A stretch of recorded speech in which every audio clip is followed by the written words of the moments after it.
आज बच्चों हम लोग बात करेंगे स्ट्रेंथ ऑफ सॉल्यूशन, है ना। स्ट्रेंथ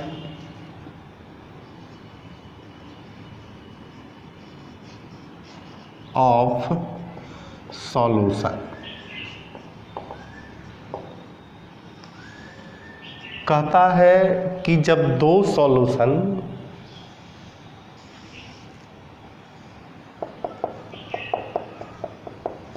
जैसे मान लिया HCl सॉल्यूशन है ना,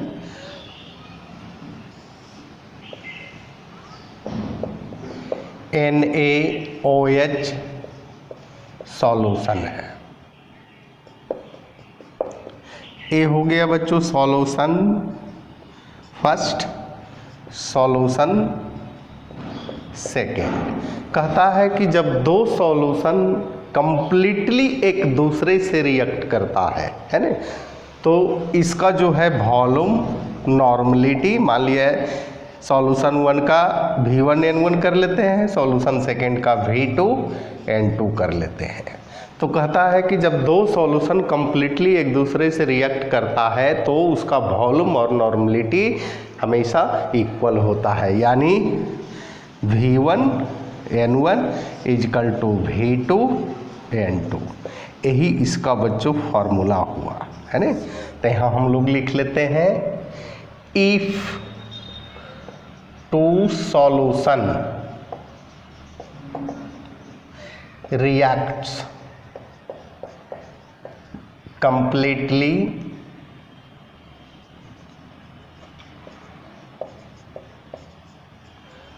with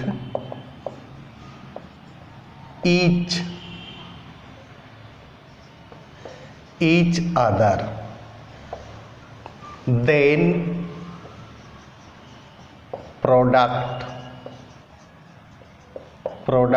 of volume and normality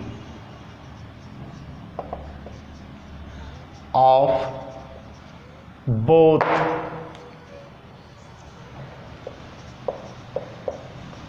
solution are equal if two solution react completely with each other। कहता है जब दो सॉल्यूशन एक दूसरे से कंप्लीट रूप से रिएक्ट करता है each other, then product of volume and normality, तो उसका जो होता है वॉल्यूम और नॉर्मलिटी का जो प्रोडक्ट होता है दोनों सॉल्यूशन का क्या होता है बच्चों, इक्वल होता है ना। इस फॉर्मूला से रिलेटेड हम लोग क्वेश्चन को देख लेते हैं। Question 100 cc HCl solution reacts completely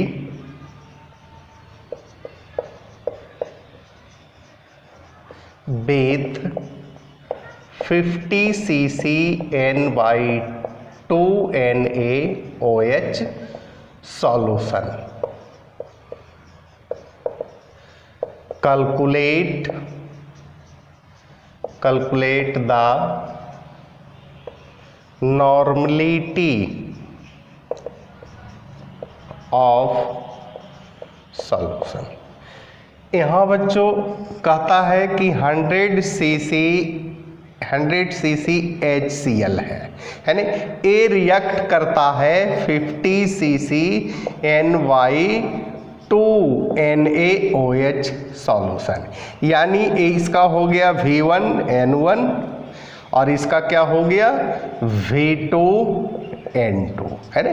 V1 दिया हुआ है HCl का और N1 पूछ रहा है, V2 इसका दिया हुआ है 50 cc और N2 दिया हुआ है N/2 यानी 1/2, यानी N1 आपसे पूछेगा तो क्या करेंगे 100 इंटू 2 नहीं, N1 is equal to 50 divided by 100 into 2 से ही कट गया, यानी 1/4 0.25 N। यही इसका आया आंसर बच्चों। तो बच्चों इसको नोट किया जाए।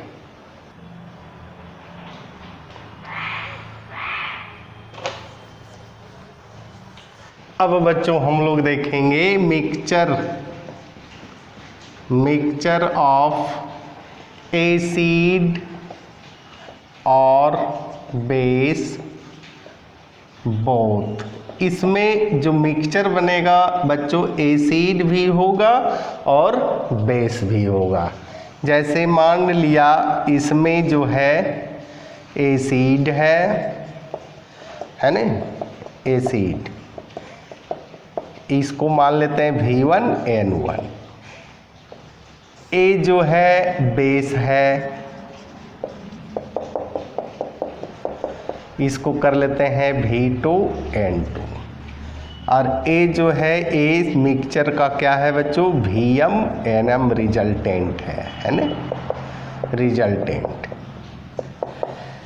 ए फॉर्मूला होगा V1N1 plus V2N2 plus V3, जितना कर सकते हैं एसिड के लिए मैंने। और बेस सॉल्यूशन के स्ट्रेंथ को इसमें से हम लोग हटा लेते हैं, यानी V1N1 plus V2N2 plus dot dot कर दीजिए, ये हो गया बेस के लिए है ना। और यहाँ जो है एसिड और बेस का रिजल्टेंट VMNM, यही आपका फॉर्मूला हो गया। तो स्ट्रेंथ ऑफ सॉल्यूशन में बच्चों हम लोगों ने देखे पहला V1N1 is equal to V2N2। A formula है, कहता है कि जब दो सॉल्यूशन कंप्लीटली रिएक्ट करेगा ईच अदर, एक दूसरे से कंप्लीट रूप से रिएक्ट करेगा, तो हमेशा दोनों का वैल्यू, एसिड और बेस का दोनों का वैल्यू बराबर होगा। क्या वैल्यू, वॉल्यूम एंड नॉर्मलिटी। दूसरा फॉर्मूला कहता है कि मिक्सचर में अगर सिर्फ एसिड हो या सिर्फ बेस हो तो हम लोग करेंगे V1N1 plus V2N2 plus V3N3 plus, और सभी का रिजल्टेंट लिखेंगे VMNM है ना। इसका जिक्र बच्चों हम लोग अगले वीडियो में कर चुके हैं, आप देख लीजिएगा, क्योंकि ये सबसे न्यूमेरिकल बहुत मात्रा में बनता है। तीसरा अभी तुरंत हम लोगों ने देखा कि जब मिक्सचर में एसिड एंड बेस बोथ यानी दोनों हो, यानी V1N1 plus V2N2 plus dot दीजिए, यहाँ एसिड लिखेंगे, माइनस करेंगे V1N1 plus V2N2 plus dot दीजिए, यहाँ बेस करेंगे है ना, और यहाँ दोनों का रिजल्टेंट VMNM। यही तीन फॉर्मूला है बच्चों स्ट्रेंथ ऑफ एसिड के, सारे न्यूमेरिकल को बनाने में इस्तेमाल करेंगे। और जहाँ प्रॉब्लम होगा अभय सांडिल्या से कांटेक्ट करेंगे। इसी के साथ बच्चों धन्यवाद।